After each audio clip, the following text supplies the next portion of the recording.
इस लेक्चर में हम normalisation of a wave function के बारे में पढ़ेंगे।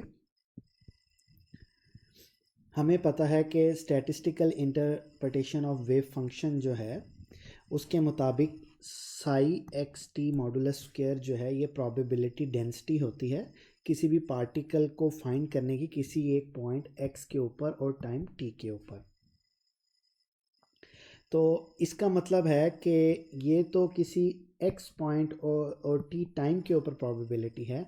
तो अगर हम तमाम प्रोबेबिलिटीज़ जो कि माइनस इन्फिनिटी से प्लस इन्फिनिटी के दरमियान पाई जाएंगी, अगर हम उन तमाम साई मॉडुलस स्क्वायर को ऐड अप कर दें, यानी उनको इंटीग्रेट कर दें, तो वो 1 के इक्वल होनी चाहिए। यानी minus infinity to plus infinity integral psi x of t modulus square d x is equal to 1। अब इसके बग़ैर जो स्टैटिस्टिकल इंटरप्रिटेशन है ना, वो एक तरह से नॉनसेंस होगी, उसके कोई मानी नहीं होंगे। यानी स्क्वायर इंटीग्रेबल फंक्शन जो है उसका इंटीग्रल माइनस इन्फिनिटी से प्लस इन्फिनिटी जो है वो 1 के इक्वल होना चाहिए, और इसको हम नॉर्मलाइजेशन कहते हैं।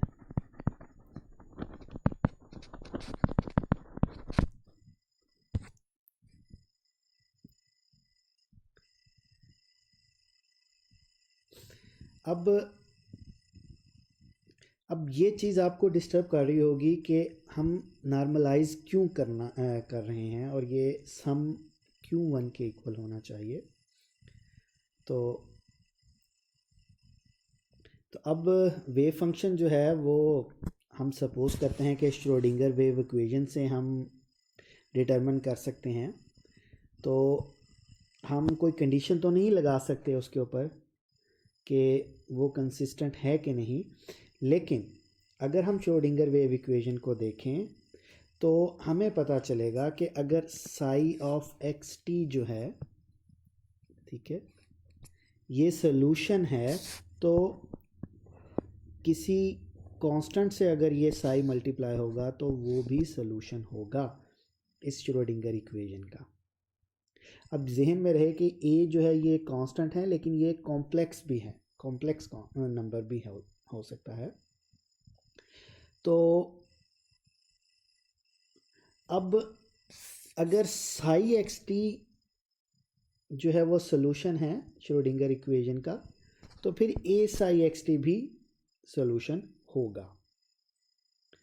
ठीक है, तो इस तरह आपके पास जितने भी सोल्यूशन हैं उन सब का जो अगर आप सम करेंगे उसके स्क्वायर इंटीग्रेबल फंक्शन का, तो वो आपके पास 1 के इक्वल आना चाहिए। और ये मल्टीप्लिकेटिव फैक्टर जो 1 है ये इंश्योर करेगा कि ये सारा जो सम है ये इक्वल टू 1 आना चाहिए, और ये जो आपके पास रिलेशन है ये सेटिस्फाई होना चाहिए।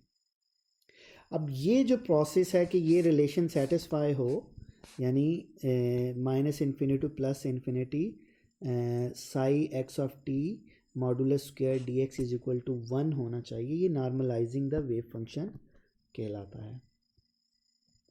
तो अगर हमारे पास कोई ऐसा सोल्यूशन है जिसका इंटीग्रल इनफाइनाइट आता है, यानी देखें ये 1 आता है ना इसका इंटीग्रल, तो ये फाइनाइट वैल्यू है, 1 एक फाइनाइट वैल्यू है। लेकिन अगर आपके पास कोई ऐसा सोल्यूशन है कि जिसका इंटीग्रल जो है वो इनफाइनाइट आए, तो कोई भी ऐसा मल्टीप्लिकेटिव फैक्टर फिर नहीं होगा जो इस सब को 1 के इक्वल कर सके।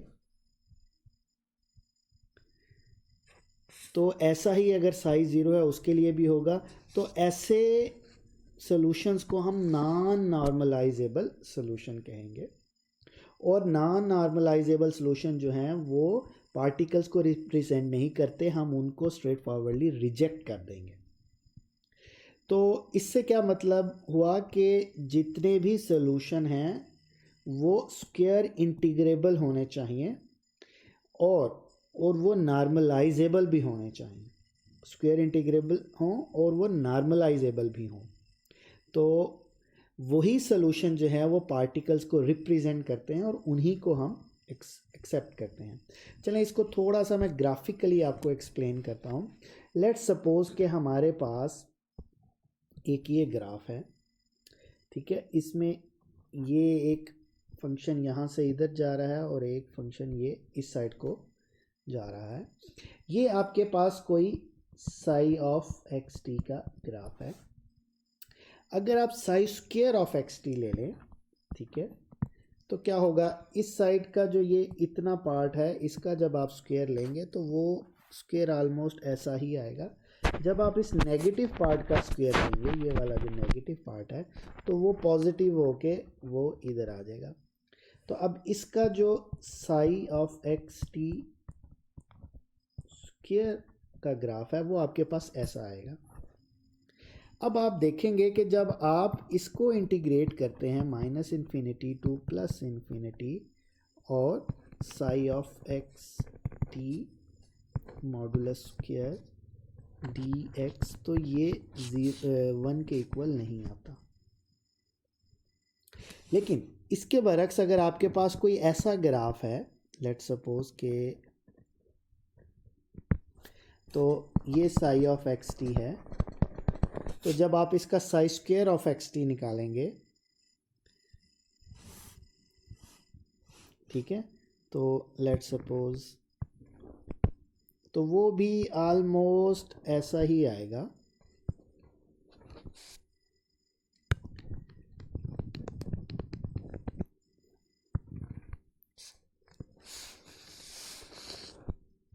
ठीक है, लेट्स सपोज कि ये इस टाइप का psi of x t square आ रहा है।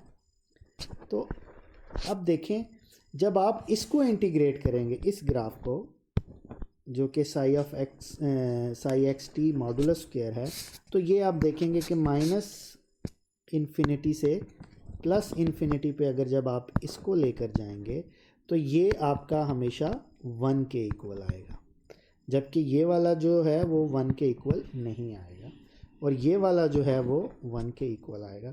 तो इसका मतलब है कि ये वाला जो वेव फंक्शन है इसका स्क्वायर इंटीग्रेबल जो है वो नॉर्मलाइजेबल है, और ये जो ग्राफ है इसका स्क्वायर इंटीग्रेबल फंक्शन जो है वो नॉन नॉर्मलाइजेबल है। तो ये जो वेव फंक्शन, ये जो ग्राफ है या वेव फंक्शन का, तो ये किसी भी पार्टिकल की ट्रू रिप्रेजेंटेशन नहीं है, जबकि ऐसा जो भी ग्राफ है वो उसकी ट्रू रिप्रेजेंटेशन है। अगर हम इसका जब स्क्वायर इंटीग्रेबल निकालेंगे तो ये बात जहन में रहे कि वो कभी भी फाइनाइट वैल्यू आपके पास नहीं आएगी, यानी psi of x t modulus square d of x is equal to infinite, ये फाइनाइट वैल्यू नहीं देगा, जबकि इसके केस में ये 1 आ रही है जो कि फाइनाइट वैल्यू। तो इस तरह नॉर्मलाइजेशन ऑफ वेव फंक्शन जो है वो एक बहुत इम्पोर्टेंट चीज़ है, और अगर हम नॉन नॉर्मलाइजेबल सोल्यूशन लेंगे तो वो ट्रू रिप्रेजेंटेशन नहीं होगी, इसलिए हमने नॉर्मलाइजेबल सोल्यूशन लेने हैं। तो अब यहाँ पर एक और सवाल उठता है कि हमने ठीक है किसी टाइम टी के ऊपर अपना जो स्क्वायर इंटीग्रेबल फंक्शन है उसको नॉर्मलाइज कर लिया, तो जैसे जैसे टाइम में साई इवॉल्व होगा क्या हम उसे री नॉर्मलाइजेशन करने की ज़रूरत पेश आएगी? अब यहाँ पर एक बहुत इम्पोर्टेंट पॉइंट है जो हमने अंडरस्टैंड करना है कि अगर हम उसे री नॉर्मलाइज कर रहे हैं तो इसका मतलब है कि जो कांस्टेंट है, जो कि कॉम्प्लेक्स है, वो भी टाइम के साथ इवॉल्व कर रहा है। तो अगर ये कांस्टेंट जो है वो टाइम के साथ इवॉल्व कर रहा है तो इसका मतलब है कि ये एक सॉल्यूशन श्रोडिंगर वेव इक्वेशन का नहीं है, क्योंकि ए जो है वो अब एक कांस्टेंट नहीं रहा बल्कि ये टाइम के साथ इवॉल्व कर रहा है। ठीक है, तो श्रोडिंगर वेव इक्वेशन की एक रिमार्केबल प्रॉपर्टी है कि जब भी आप इसमें कोई स्क्वायर इंटीग्रेबल फंक्शन जो कि नॉर्मलाइज होता है, जब आप उसे उसका सोल्यूशन के तौर पर लेते हैं तो फिर वो फॉर ऑल टाइम नॉर्मलाइज ही रहता है, वो फॉर एवर नॉर्मलाइज रहता है। यानी जितने भी फ्यूचर टाइम टी है उसके लिए अगर वो एक दफ़ा नॉर्मलाइज हो गया तो वो फिर उसके बाद फ्यूचर टाइम टी में सारे टाइम के लिए वो नॉर्मलाइज ही रहेगा। तो अब इसको हम ज़रा प्रूफ करते हैं कि अगर एक हमारे पास नॉर्मलाइजेबल स्क्वायर इंटीग्रेबल फंक्शन है तो क्या वो टाइम के साथ इवॉल्व करेगा।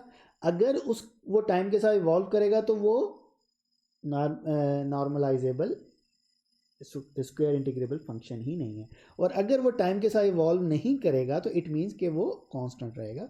तो अब हम कहते हैं कि हमारे पास ये एक स्क्वायर इंटीग्रेबल फंक्शन है, ठीक है, ये हमने इधर, और डी बाई डी टी का मतलब है कि ये टाइम के साथ इवॉल्व करेगा कि नहीं करेगा। अब ये डी बाई डी टी मैंने बाहर कंप्लीट डिफरेंशियल लिया है क्योंकि ये चीज़ जो है वो एक सिंगल जो है वो टोटल डेरिवेटिव है फर्स्ट एक्सप्रेशन का। लेकिन जैसे ही मैं इसको इस इंटीग्रल के अंदर लेकर जाऊंगा तो अब ये जो डिफरेंशियल है ये अब Sai x t modulus square के ऊपर जाके अप्लाई होगा, और साई जो है उसके दो वेरिएबल्स हैं, ठीक है। तो इस वजह से हम इसको पार्शियल कर दिया। पहले जब ये पूरे इंटीग्रल के ऊपर हो रहा तो इंटीग्रल में x जो था वो एक सिंगल वेरिएबल था, ठीक है, हमने ये x और t को नहीं देखना था, हमने इसको देखना था, तो वो हमने कंप्लीट डिफरेंशियल लिखे थे। लेकिन जब हम इसको इंटीग्रल के अंदर लेकर जाएंगे, ठीक है, तो अब हम ये direct Sai of x t modulus square पे अप्लाई होगा तो ये पार्शियल, क्योंकि अब दो वेरिएबल्स आ गए तो ये कंप्लीट डिफरेंशियल जो है वो पार्शियल डिफरेंशियल में कन्वर्ट हो जाएगा। चलें, अब हमें पता है कि साई मॉडुलस स्क्वायर को मैं लिख सकता हूँ psi into psi asterisk of psi, ठीक है। तो यहाँ पे partial over partial t psi square, यानी ये जो पार्ट है अब हम इस पार्ट को सॉल्व करने लगे हैं। तो ये साई मॉडुलस स्क्वायर की जगह मैं ये वैल्यू पुट करता हूँ, और उसके बाद फिर मैं जस्ट प्रोडक्ट रूल अप्लाई करता हूँ डिफरेंशियल का। तो पहले ये wave function as it is, second का डिफरेंशियल, फिर फर्स्ट का डिफरेंशियल, और सेकंड एज इट इज़।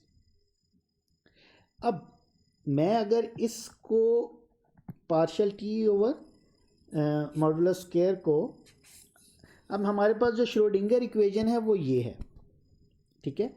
अब मैं इस श्रोडिंगर इक्वेशन के अंदर अगर मैं ये सोल्यूशन पुट करता हूँ, ठीक है, यानी ये देखिए मेरे पास ये partial psi over partial T है, इसके अंदर अगर मैं ये वैल्यू पुट करता हूँ तो ये मेरी यहाँ से थोड़ा सा मैं इसको रीअरेंज करता हूँ। पहले ये श्रोडिंगर इक्वेशन को, ये अयोटा एच बार जो यहाँ पर मल्टीप्लाई हो रहा है ये उधर जाके एच बार डिवाइड होगा तो ये सिंगल एच बार रह जाएगा, और अयोटा डिनोमिनेटर में आएगा। जब मैं इसे ऊपर लेकर जाऊंगा तो एयोटा से मल्टीप्लाई करूंगा, डिवाइड करूंगा, तो जो मल्टीप्लाई होने वाला है वो कैंसिल हो जाएगा, जो अयोटा स्क्वायर हो जाएगा डिवाइड होने वाला जो कि -1 होता है, तो माइनस माइनस को प्लस कर देगा तो ये माइनस साइन ख़त्म हो गया। तो ये इक्वेशन जो है वो जस्ट हमने रीअरेंज किया, ये अयोटा एच बार को मैं दूसरी साइड पर लेकर गया हूँ। अब ये तो थी आपके पास श्रोडिंगर इक्वेशन साई के साथ। जब हम इसका कॉम्प्लेक्स कॉन्जुगेट लेंगे इस इक्वेशन का तो क्या होगा, हम इसका साइन चेंज करेंगे, ये ओटा का साइन माइनस हो जाएगा, इधर भी ये ओटा का साइन माइनस था तो ये प्लस हो जाएगा। जो ये ओटा यहाँ से आता वो जब इसके साथ अगर डिवाइड हुआ था तो यहाँ भी डिवाइड हो रहा था। तो ये आपके पास पार्शियल साई ओवर उसकी वैल्यू है। अब इसके अंदर आप देखें पार्शियल साई और पार्शियल टी की ये वैल्यू आप यहाँ पर पुट करें, और ये वाली वैल्यू आप इसकी जगह पर पुट करें, ठीक है।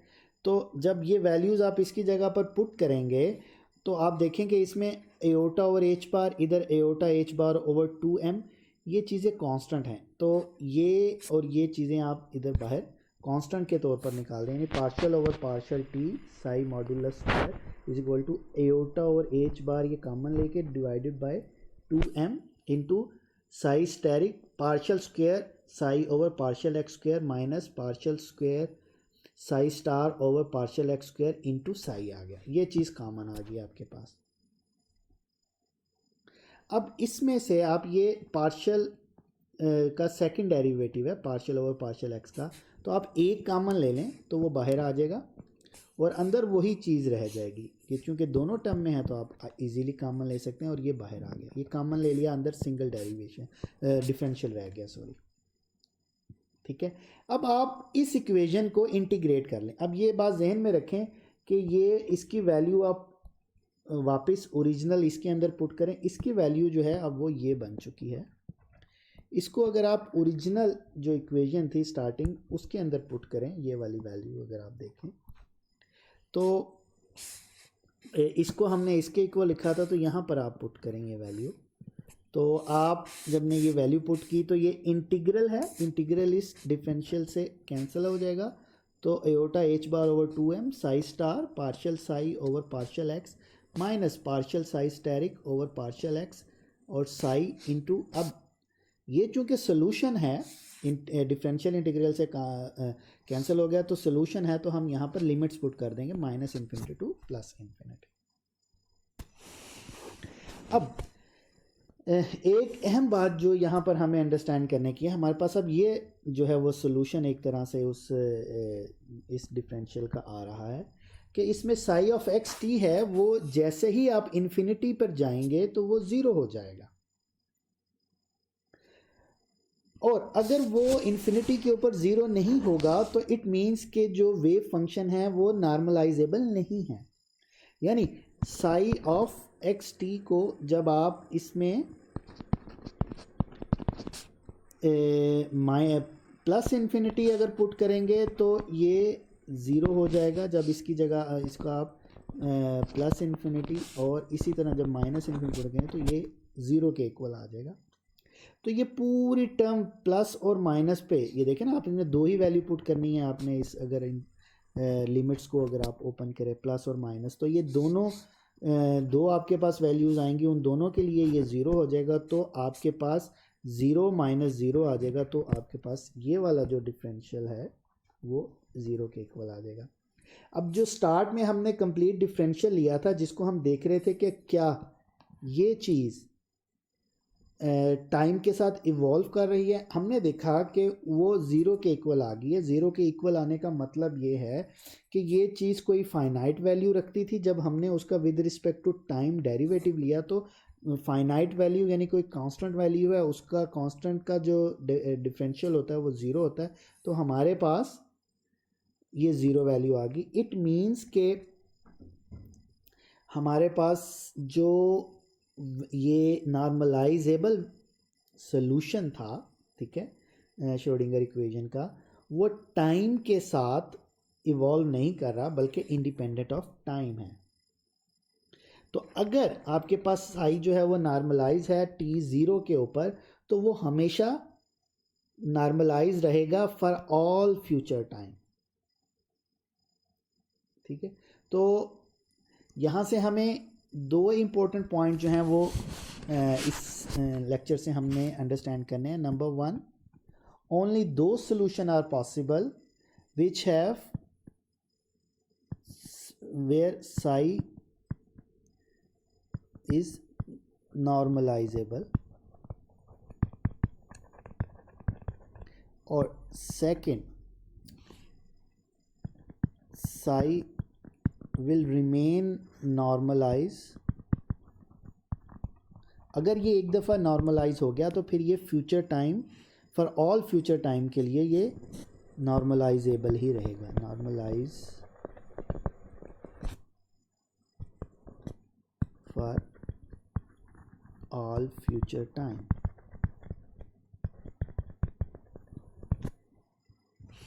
तो ये तो था हमारा आज का lecture, normalisation of a wave function. उम्मीद है कि आपको ये समझ आ गई होगी।